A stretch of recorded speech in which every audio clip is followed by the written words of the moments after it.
Alrighty, and welcome to another episode of the E5Ent podcast.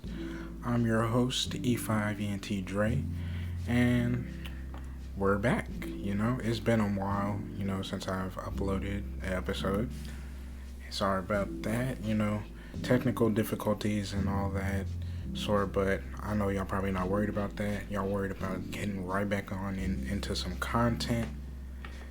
So let's start off with no other than some breaking news this morning with Kevin Durant and the Brooklyn Nets.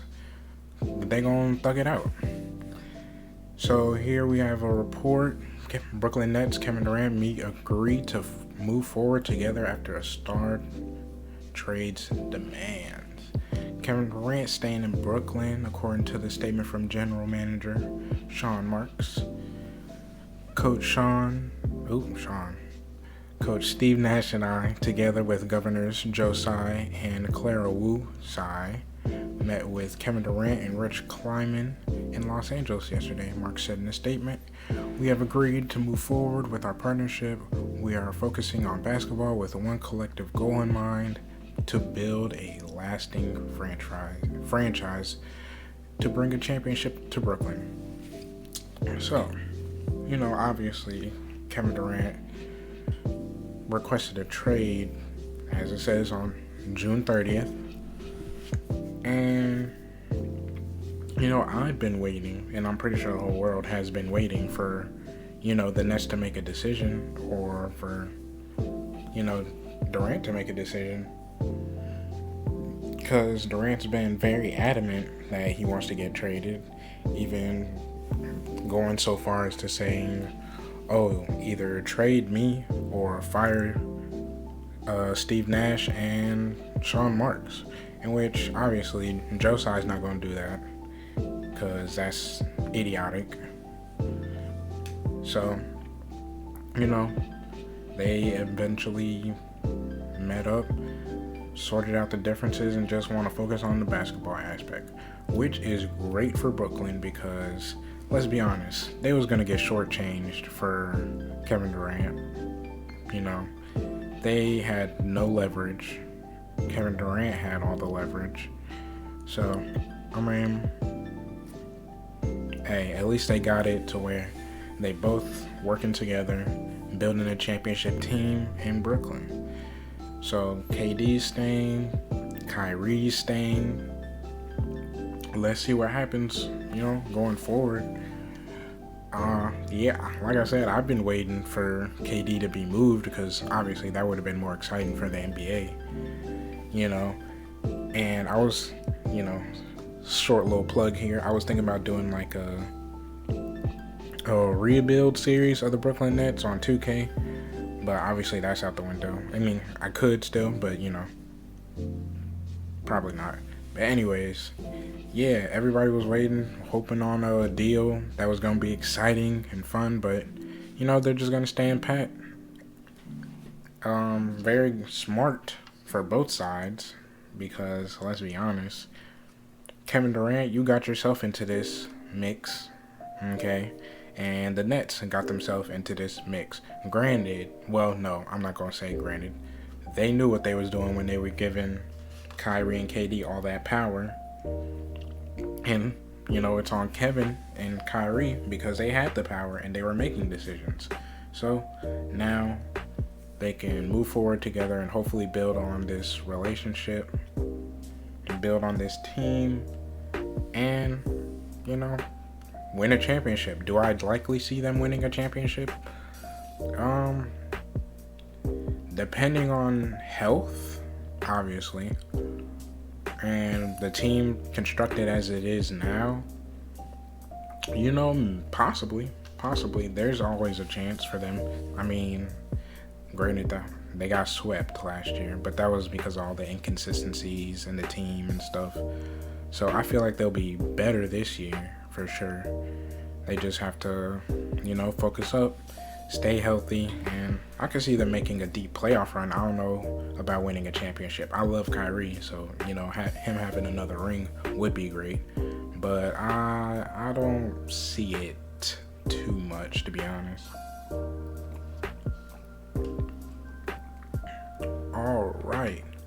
So now, moving on into our next topic, which is football related. Deshaun Watson getting suspended for 11 games and fined $5 million after a settlement between the NFL and the NFLPA. So apparently on August 18th, 2022, the NFL decided to suspend Deshaun Watson for 11 games instead of the initial 6 that he was suspended for. And I have to say, that is just terrible. That is terrible. Don't get me wrong. I ain't gonna say I love Deshaun Watson because, all this hoopla and stuff. But, I've always liked him, up until, the allegations and stuff. It's just, and I wanted the best for him. But at the same time, if he was actually doing those things, then yeah, that's down bad. And granted, he was never indicted on any of those. There was no proof that he did it. But I mean, this is still a bad look for the NFL. You have to admit it. Like, okay, the initial 6 games, obviously they saw that was, dumb, which is why there was an appeal. And, everybody was speculating, oh, they got to give him a full year. They have to do at least a full year. This is such a bad look for the NFL. And for them to only come out for 11 games and find $5 million, dude, that's disgusting. Like, he should have at least been suspended a full year. I'm just saying, either suspend him a full year or don't suspend him at all, because first of all, it's not like he was proven guilty. There was a settlement between him and, the women that he was dealing with.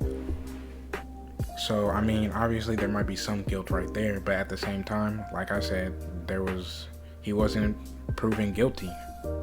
So, while he did put a blemish on the NFL's name, it's still inconsistent. It is very inconsistent, because you have a dude like Calvin Ridley, who was simply betting on a game, wasn't even with the team at the time, and he got a full year. And granted, yeah, he was guilty in, betting and stuff, blah, blah, blah, blah, blah. That's cool. But are we really gonna say that betting is more heinous than sexual misconduct? That's nah, bro. No. It should have at least been a full year. And that just goes to show that the NFL doesn't care about women. That just plain and simple, they don't. They literally don't. They're so inconsistent whenever it comes to matters with women. But when it comes to anything else, like marijuana with Josh Gordon, they ready to suspend and fine and do all that for almost a year plus, multiple games and stuff. But like when it comes down to women and, players having problems with women, they don't care. They just, oh, you get a little suspension, 4 games, 6 games, and Deshaun getting 11, originally got 6, but he ended with 11. Still, that is bad. That is bad, bro. That is bad. You have dudes like freaking Ray Rice. He wasn't even suspended a whole year. He wasn't.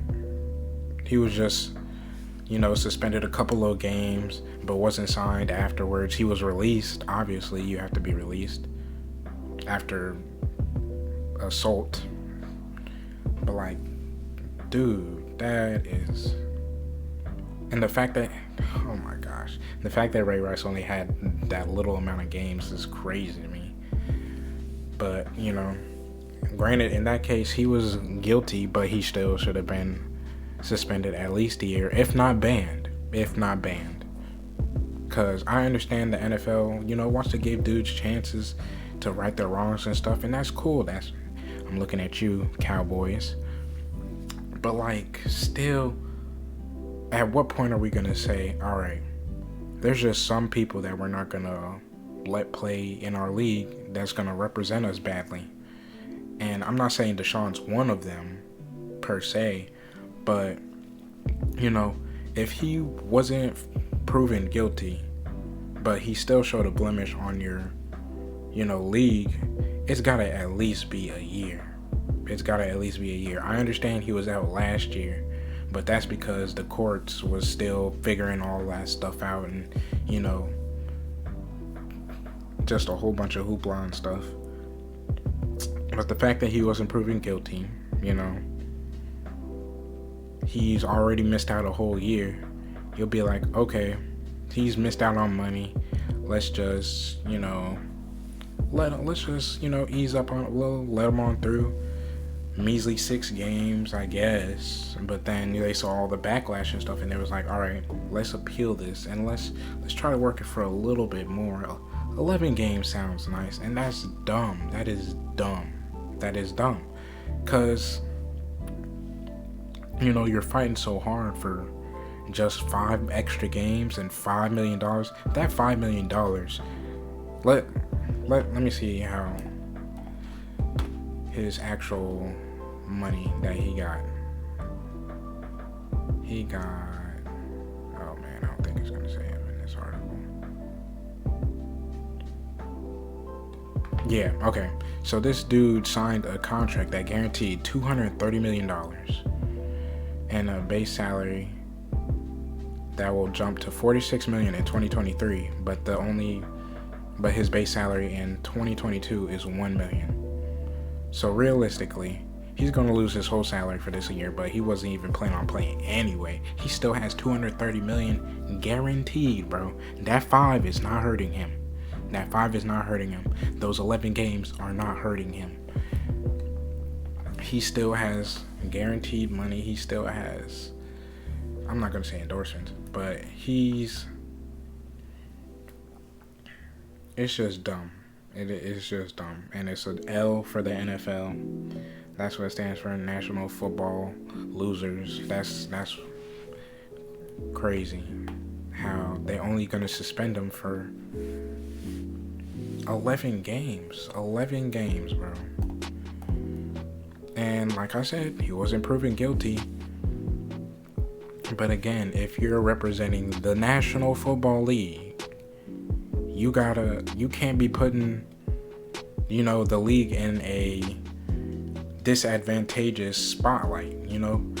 That's bad businessmanship, if that's a word, you know, I'm gonna go with it, but still, that's bad, especially with over 2 dozen or close to 2 dozen women, bro. That is ridiculous. And granted, you know,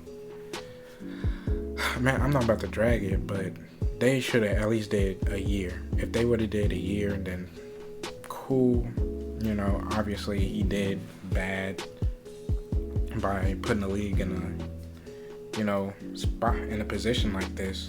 But for him to only get 11 games is crazy. That's crazy. The NFL doesn't care about women, bro. That's it. That's bad. Alright, moving on to the next topic at hand. So social media has been blowing up about this play on Kayvon Thibodeau. You know, he was rushing a passer, trying to, you know, get to them, and then boom, he gets chopped down by, oh shoot, I don't even know no dude's name. Thaddeus Moss. That's crazy.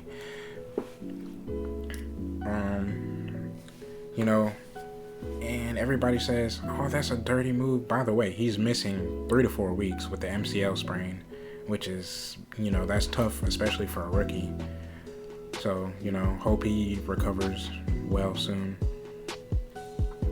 And then, like I said, social media is up in the uproar, like, oh, he's such a dirty player. Thaddeus Moss, a dirty player. Oh, that was a dirty play, blah, blah, blah, blah, blah.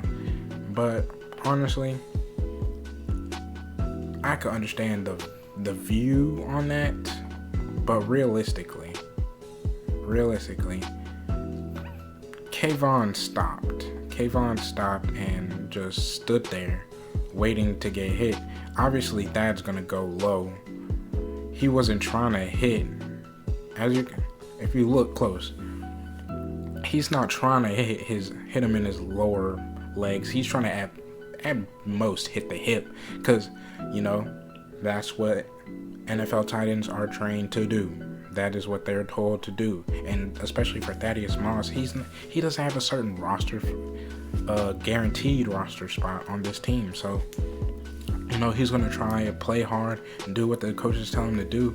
He's taught to go for at least the hip whenever he's blocking, or especially if it's like a shoulder block and stuff like that. That's what he's supposed to do. But Kayvon stopped and stood high. He did not get too low.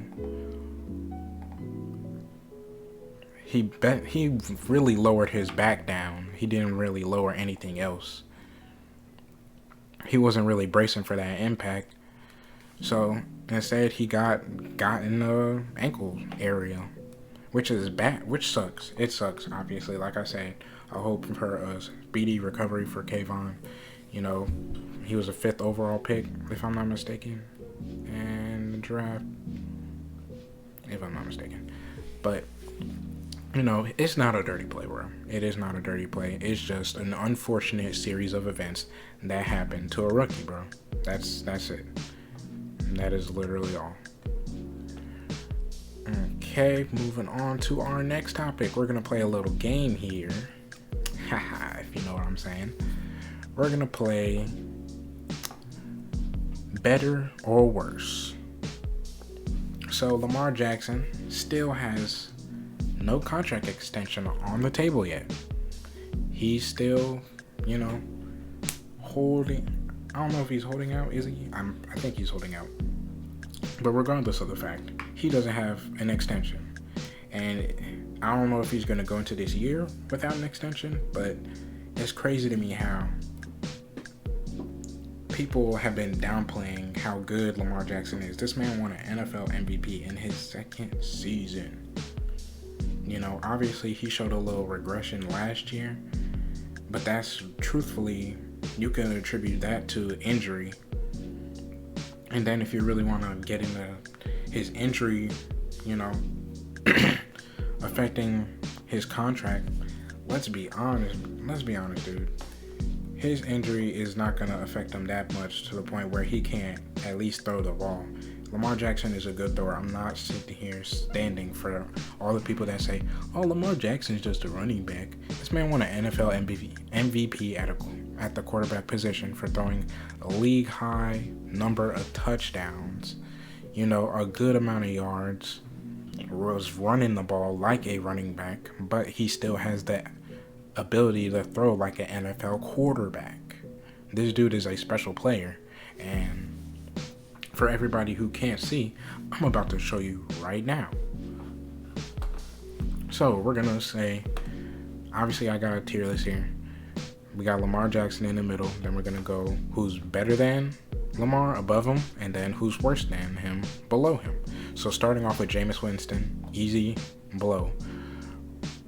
I don't think I have to dispute that. Don't get me wrong, Jameis is a good quarterback. He's good, but he is not Lamar Jackson. Next up we have Russell Wilson, who, I feel like Russell is he's a quarterback. Am I gonna say he's bad? Oh my gosh. That's tough one. That's a tough one for me, because truthfully, I'm not saying the MVP is weighing Lamar that high, but Russell Wilson cooks. He cooks until he isn't cooking. Lamar Jackson fights every time, bro. I'm not saying Russ doesn't, but he puts his team in some bad positions And I think we're going to see that more in Denver, really, because he doesn't have the same wide receiver talent that he had in Seattle.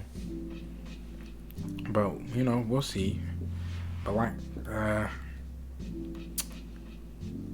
I'm gonna come back to Russell Wilson. Just give me a minute to think. Zach Wilson, obviously worse than. Trey Lance, obviously worse than. Mac Jones, obviously worse than. Justin Fields, obviously worse than. Aaron Rodgers, yeah, I'm not going front. Aaron Rodgers got it. He's still putting up MVP numbers at an old age. Joey Burrow. Joe Burr. Oh, that was trash. But anywho, Joe Burrow, he's a great quarterback. And would I put him above him? Probably. But at the same, and he's been to a Super Bowl. Yeah, I understand. He has that magic. But so does Lamar. I'm not gonna say Lamar doesn't. So honestly, I'm gonna put him on even footing as Lamar. They both can put their teams on their back. Can Joe as much as Lamar? Arguably. I know people gonna hate on me for that, but it is what it is. It is what it is. This is not Matt Ryan. Oh my gosh, I don't know who this dude is. Oh, okay, we're gonna skip him. Ryan Tannehill, obviously worse than. Mason Rudolph, obviously worse than Lamar. Rest in peace, Dwayne. We're not even gonna talk about that. Jared Goff, obviously worse than, but Jared Goff is underrated. Yep, saying it now. We're gonna go from the back this time. Pause. Tua Tagovailoa, definitely worse than. Matt Ryan, definitely worse than. Derek Carr, definitely worse than. Teddy Bridgewater, definitely worse than. Patrick Mahomes got it. He's definitely a top 3 quarterback. Lamar's not. Lamar's a good, probably top 5. I would say. Might be top 7. But for people who be talking about, oh, he's not even top 10. Yeah, y'all could eat it, bro. Y'all could eat it. Marcus Mariota, obviously he's worse than. Dak Prescott, we're gonna get to that. We're gonna just put all the worst stands, obviously, or Trevor Lawrence obviously worse than. Jalen Hurts obviously worse than. Kirk Cousins.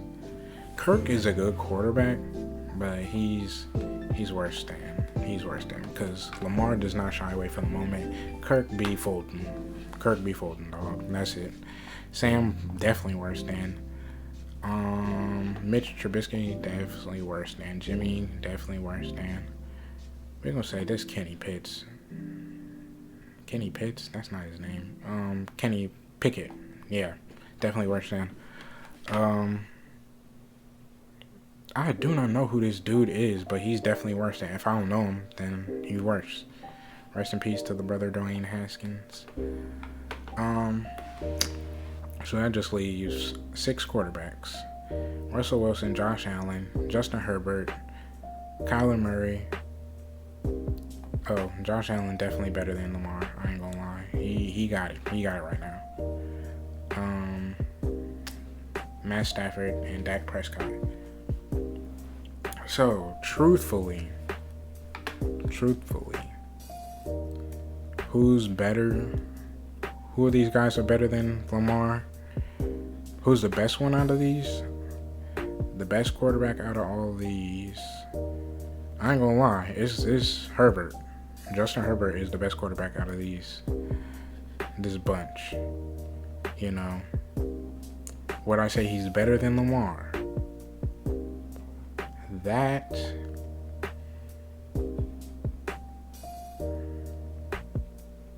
is tough. I mean, the stats back it up. The stats back him up. And I think he's got it. Can he carry a team like Lamar? Can he truthfully carry a team like Lamar? I don't know. I truthfully don't know. So I'm going to say he's on even footing with Lamar. And that's being generous. No cap. That is being generous. The worst one out of these four, Russell Wilson, Kyler Murray, is Kyler. He's not better than Kyler, bro. I mean, Kyler is not better than Lamar. Nah, he has all the talent, but he be in his own head. Lamar is out his head and be out of his mind, and he be playing like a dog. Kyler, I ain't really seen it yet, so we gonna put him in worse than Lamar. Dak Prescott, Matt Stafford, Russell Wilson. The best one out of these three, definitely Matthew Stafford. And I'm going to be honest, Super Bowl winning quarterback, he got it. He got it, bro. He got it. If Tom Brady was on this list, he'd be obviously better than Lamar. I just realized Tom Brady is not on here. Pick the trash list, I guess. But, yeah, Tom Brady would be better than Lamar. We're going to put dude for Tom Brady. Yeah. That seems about right. Russell Wilson.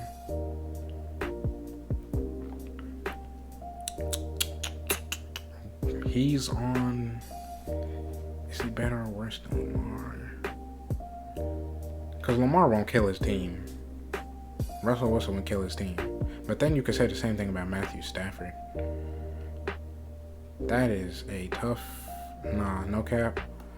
The rest of these are on at least even footing with Lamar. So, right here you have 5 and better than Lamar with Aaron Rodgers, Patrick Mahomes, Josh Allen, Matthew Stafford, Tom Brady, even though that's not Tom, but yeah. And then you have Lamar on even footing with Lamar. That's Lamar Jackson, Joe Burrow, I don't know why I keep saying Joey, Justin Herbert, Russell Wilson, and Dakota Prescott. So that's 10. So he's definitely in the top 10. Wherever you want to put in that top 10 is, Kyler Murray is worse than.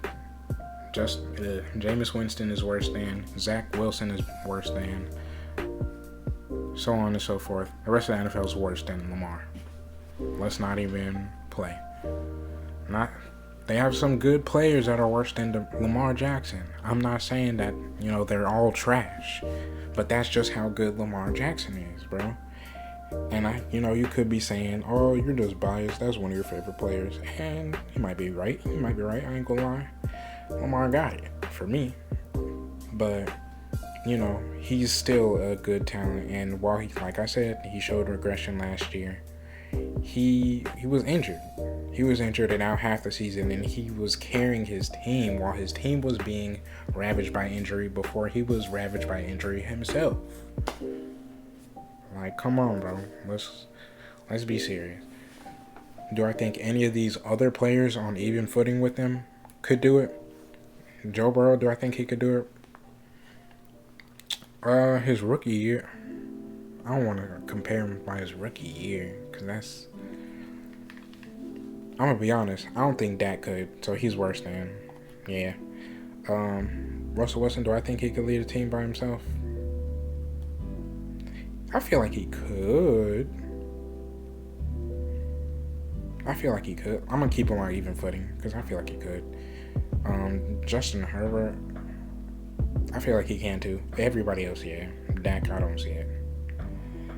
Dak, I do not see it. Everybody, Tom Brady can, for sure. Matthew Stafford, oof.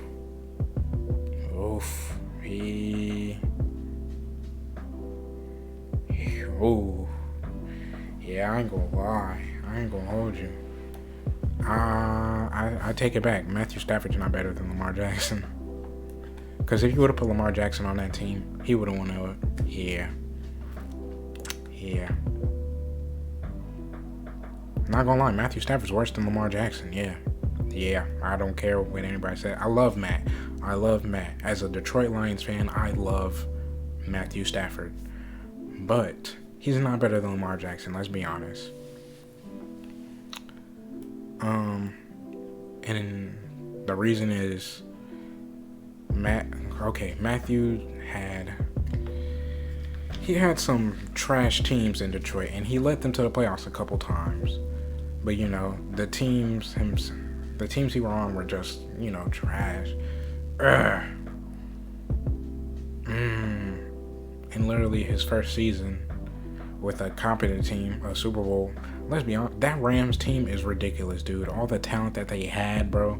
Of course they were going to win the championship. And I called it from the preseason. They were going to win. So can I really give it to him? I'm going to put him on even footing for now. But yeah. Tom Brady can, like I said. Josh Allen, I'm pretty sure he can. Patrick Mahomes can. We'll see it this year. And Aaron Rodgers, we'll see it again this year. So yeah. I feel confident in this list right here. So he's at best fifth best quarterback in the league. At worst, ninth, which is, fair when people saying he's not even top 10. He's a top 10 certified. Now he might be on the edge of 10. He might be on 9, but he's that dude, bro. Let's stop playing. All right. So moving back into basketball. I know this is kind of crazy, but we're gonna go with it real quick. So apparently in an interview with Jason Tatum, Taylor Rooks was hesitant to put Damian Lillard in the superstar category, but then at the same time she put Kyrie Irving in that mix. And she said that Damian Lillard has a bunch of superstar qualities. He just hasn't won. He hasn't won enough, which is basically what she was saying. And that's fair. But going back to say Kyrie is crazy, because let's be honest, Kyrie, as much as I love Kyrie Irving, bro, he would not have had the success Dame has in Portland. Let's be honest, if we switch them in different places, Dame would have had a ring in Cleveland with LeBron. Duh. That is a duh. That's Kyrie Irving had literally one of the greatest players of all time on his team in his prime to help him win a championship, bro. Of course he's gonna win. And they barely didn't win, even though they should have. Well, anyway, they barely didn't. They won. But that's not because, I ain't gonna say it's not because of Kyrie. Kyrie did his thing. Kyrie helped in part of winning a championship, but not as a number one. Let's be clear on that. And I'm not saying he's not a superstar, but again, her reasoning is flawed for the basic fact that Kyrie wouldn't have won if he wasn't on that team. And okay, let me say this. Like I said before, Dame would have won if he was on that team instead of Kyrie. You put Kyrie on the Blazers, I'm gonna be honest, I don't know how far they're getting. I don't know, because I haven't seen him on his own team. And you could be like, oh, well, what about in Boston? Really? That was in spite of him. I'm not saying he wasn't the best player on the team, but that wasn't really his team. Let's be honest. He was just, the main person people knew about. He was the main ball handler. He was the star of the team, but it wasn't his team, if that makes sense. Truthfully, it was the team's team, because not the year before, but when Kyrie and Gordon Hayward were out, they made the freaking Eastern Conference Finals, bro. So if you're gonna tell me that's his team, nah, can't do it. And then the next year they get eliminated in the first or second round, not his team, bro. And if it was his team, then he was a bad leader in that team. to say, Damian Lillard's led his team to the Eastern Conference Finals. Led his team. Is a leader, superstar.